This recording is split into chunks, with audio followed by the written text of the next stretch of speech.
concerning the history of Native American Indians, the Paleo-Indians of North and South America. And we're going to see a map that shows when they were all over the Americas: North America, South America, Central America, 14,000, 15,000 years ago on the coasts.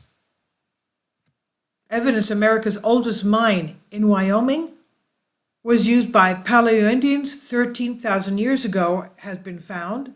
Researchers have confirmed that an ancient mine in eastern Wyoming was used by humans to produce red ochre starting nearly 13,000 years ago. Archaeological excavations led by Wyoming state archaeologists and involving University of Wyoming, researchers have confirmed that an ancient mine in eastern Wyoming was used by humans to produce red ochre starting nearly 13,000 years ago. Let's remember that the Native Americans were called Redskins because a lot of them have DNA from ancient Crete, of ancient Greece, of the Minoan era, and they used to paint their bodies red because they believed that they looked more beautiful that way. So this ochre is actually orangey, reddish orangey type of color. Now that makes the Powers 2 site at Sunrise in Platte County the oldest documented red ochre mine and likely the oldest known mine of any sort in all of North and South America. The excavations completed shortly before the 2020 death of famed University Wyoming archaeologist George Friesen confirmed theories he advanced stemming from research he began at the site in 1986. The findings appear in the Proceedings of the National Academy of Science, PNAS. The paper's lead author is Wyoming state archaeologist Spencer Pelton, who became involved in the Powers 2 project in 2016 when he was a University of Wyoming doctoral student. He said, "We have unequivocal evidence for use of this site by early Paleo-Indians as long as 12,840 years ago. That's around the Clovis comet impact, the Younger Dryas impact. And continuing, he said, by early Americans for about 1,000 years, Pelton says, it's gratifying that we were finally able to confirm the significance of the Powers 2 site after decades of work by so many, including Dr. Friesen, who learned of the site in the early 1980s and was involved in the research until his death," end quote. In fact, Friesen, who died September 2020, was the only University of Wyoming faculty member ever elected to the prestigious National Academy of Sciences, is listed as a co-author of the new paper. Other contributors were George Siemens, Executive Director of the Sunrise Historic and Paleohistoric Prehistoric Preservation Society, Erin Kelly, a UW graduate and Office of the Wyoming State Archaeologist staff member, and UW PhD students Sarah Alun, Alexander Crabe, Chase Mahan, and Charles Koenig. Red ochre, also known as hematite, fulfilled a wide range of functions in Paleo-Indian societies, including as a pigment in rituals.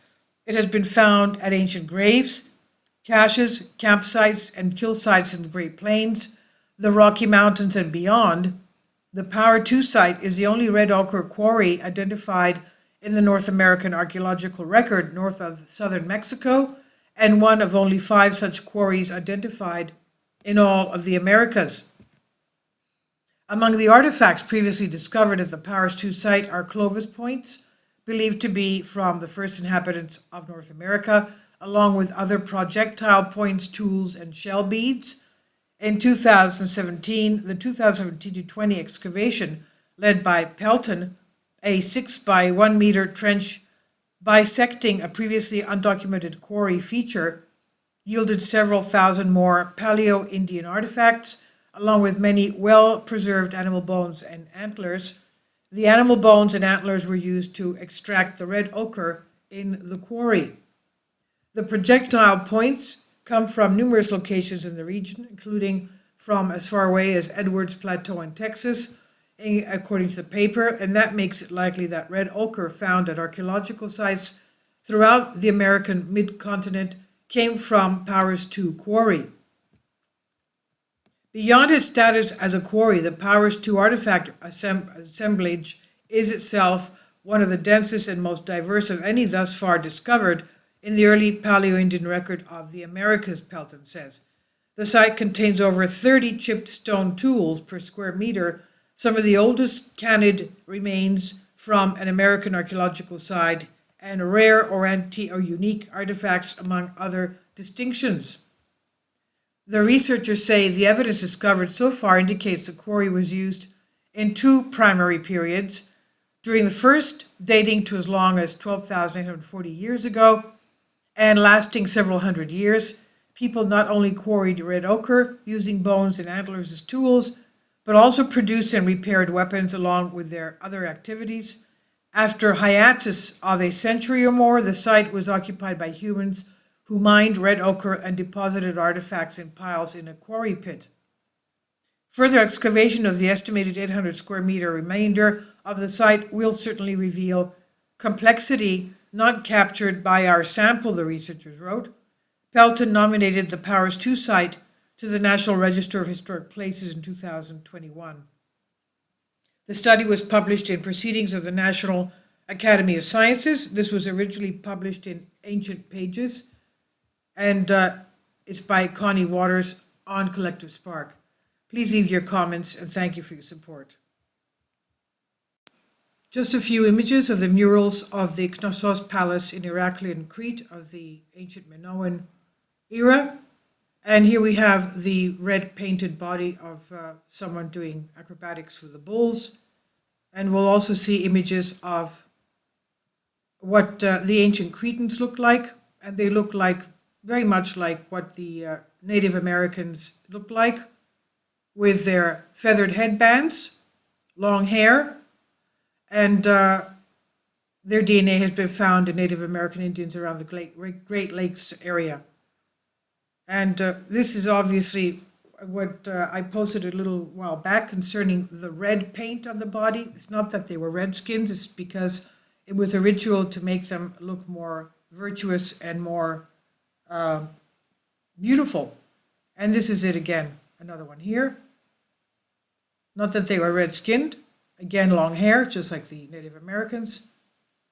And these are from murals of the Knossos Palace of the Minoan era in Heraklion, Crete, about 3,500, 4,000 years ago. Please leave your comments, and thank you for your support. Kindly support my Patreon account. The daily posts are 5 videos daily, and they are totally different from what I have on my YouTube channel. Thank you so much for your support, and that you find all my content so interesting. You'll find the Patreon account details in the description box below.